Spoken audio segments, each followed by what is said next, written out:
अस्सलाम वालेकुम दोस्तों। आज हम लोग गए थे कोयटा चक्कर के लिए, विज़िट किया और हॉलीडे किया। तो अभी हम लोग वापस घर पर जा रहे हैं। तकरीबन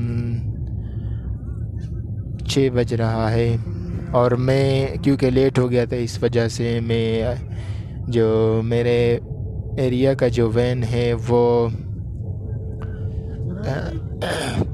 जो लास्ट वैन है वो 5:30 बजे आता है और मैं मूसा कॉलोनी में तकरीबन 5:35 पर पहुंचा था, जिसकी वजह से वो वैन चला गया। तो अभी मैं सिब्बी वाले बस में हूँ और तकरीबन 7-8 के टाइम पर हम लोग मच पहुँचेंगे। फिर मैं मच पुल पर उतर कर वहाँ से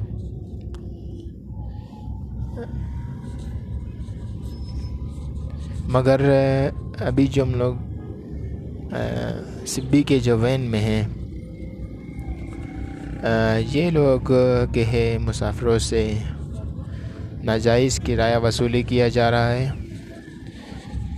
चूँकि मैं एक साफ़ी हूँ और मुझे इस पर बात करना चाहिए।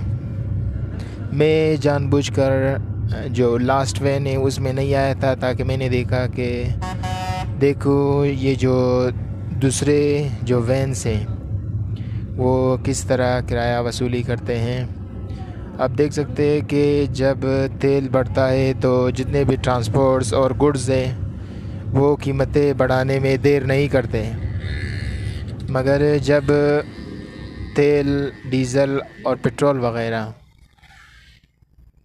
का कीमत के गिर जाता है तो हमारे मुल्क में जितने भी पेट्रोल पंप्स हैं, इसके अलावा जितने भी व्हीकल्स वाले हैं, गाड़ियाँ वग़ैरह, वैन हैं, ये अपने किरायों में कमी करने में बहुत ज़्यादा देर करते हैं।